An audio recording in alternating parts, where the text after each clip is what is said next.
৭৪তম বর্ষে পদার্পণ করেছে। আপনারা এবার কালীমায়ের আরাধনা করছেন, যেখানে নারী শক্তিকে আপনারা তুলে ধরেছেন। একটু আপনাদের থিমটা সম্বন্ধে। প্রথমেই রাত দিন বাংলার পরিবারকে পুলিশের সঙ্গে তরফ থেকে শুভ দীপাবলির আন্তরিক অভিনন্দন ও শুভেচ্ছা। এবারে আমাদের ৭৪তম বর্ষে আমরা পদার্পণ করেছি। আগামী বছর আমাদের প্ল্যাটিনাম জুবিলি ইয়ার। এবারে আমাদের চিন্তা চেতনা ছিল নারী শক্তির বিকাশ, নারী শক্তি। নারীরা আজ থেকে কিছু বছর আগেও অবহেলিত ছিল, শোষিত, নিপীড়িত ছিল। একটা জায়গা থেকে বন্দি করে রাখা হতো, একটা নির্দিষ্ট অঞ্চলের বাইরে তারা যেতে পারতো না। কিন্তু আজকের দিনে নারীরা প্রমাণ করে দিয়েছে তারা সর্বস্তরে বিরাজমান। মহাকাশ থেকে আরম্ভ করে, এভারেস্ট জয় থেকে আরম্ভ করে, সঙ্গীত থেকে আরম্ভ করে, খেলাধুলা, যেখানেই যাবেন আপনি নারীদের ছাপ স্পষ্ট। নারীরা যে পারে, নারীরা যে বিশ্ব আসনে অলঙ্কৃত করেছে, খেলাধুলার জগতে মেরিকম থেকে আরম্ভ করে সকলেই, বুলা চৌধুরী থেকে আরম্ভ করে আজকের রাষ্ট্রপতি দ্রৌপদী মুর্মু, সবই নারীদের জয় জয়কার। সেইটাই আমরা আমাদের এবার থিমে ফুটিয়ে তোলবার চেষ্টা করেছি। আপনাদের পুজো ছাড়াও, মাতৃ আরাধনা ছাড়াও আপনাদের এই পুজোর মধ্যে আপনারা সামাজিক কোনো অনুষ্ঠান রাখেন? শুধু পুজো না, পুলিশ সঙ্গে অঞ্চলের অত্যন্ত রাজহাটের পুরনো ক্লাব, সারা বছর আমাদের কর্মকাণ্ড চলে ক্যালেন্ডার ওয়াইজ।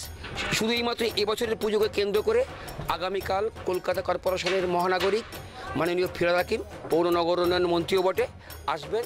তার হাত দিয়ে আমরা একগুচ্ছ সামাজিক প্রকল্প চালু চলছে, সেটা আবার কালকে হবে। প্রথমত আমরা 10 জন ছাত্রকে বৃত্তি দিয়ে থাকি মাসিক ধারাবাহিকভাবে, কোনো একটা সার্টেন টাইমের জন্য না। 1 নম্বর। 2 নম্বর, অঞ্চলের মানুষকে আমরা সার্ভে করে দেখেছি কিছু মানুষ অর্থের জন্য চিকিৎসাটা মাঝপথে করে দিতে বাধ্য হন। এরকম 10 জনের চিকিৎসার দায়িত্ব আমরা কালকের মঞ্চ থেকে ওনার হাত দিয়ে তুলে দিয়ে নেব। তৃতীয়ত, অঞ্চলে কিছু মানুষকে আমরা খাদ্য সামগ্রী বিতরণ করব। এছাড়া তো শীতবস্ত্র, এগুলো তো আমাদের কমন ব্যাপার, এগুলো তো বলার অপেক্ষা রাখে না। তাছাড়া যে কোনো কাজই আমরা সব কিছুই ঝাঁপিয়ে পড়ি। এটা আপনাদের সকলের আশীর্বাদ নিয়ে আমরা করে থাকি। ধন্যবাদ। আমি একটু কথা বলবো, এখানে নারী শক্তিকে তুলে ধরা হয়েছে পুজো মণ্ডপে, আর এখানে আমি দেখতেও পাচ্ছি মানে আপনাদের পুজো কমিটির অনেক মহিলাদেরও দেখতে পাচ্ছি। তার মধ্যে একজন ছোট্ট একটা বোনকে দেখতে পাচ্ছি। আমি ওর থেকে 2-4 কথা শুনে নেব। চারপাশে এত কিছু ঘটছে, একজন বলে যে মেয়েরা তেমন খুব একটা কিছু করতে পারবে না, কিন্তু আমরা করছি, তুমি আমি আমরা সবাই করছি।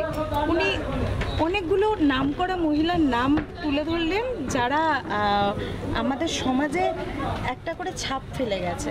কি বলবে? তুমিও একজন নারী, তুমিও বড় হচ্ছ, এগোতে চাইছো, কি বলবে? হ্যাঁ, এরকম তো সবারই কিছু না কিছু নিয়ে উদ্যোগ নেওয়া উচিত, যাতে পরবর্তীকালে নারীদের কোনো পিছিয়ে ফেলা না হয়, আবার যাতে অনেক এগিয়ে চলে। এখন পুরুষ সাথে নারীরা সবাই খুব এগিয়ে চলে, তো এরকম কিছু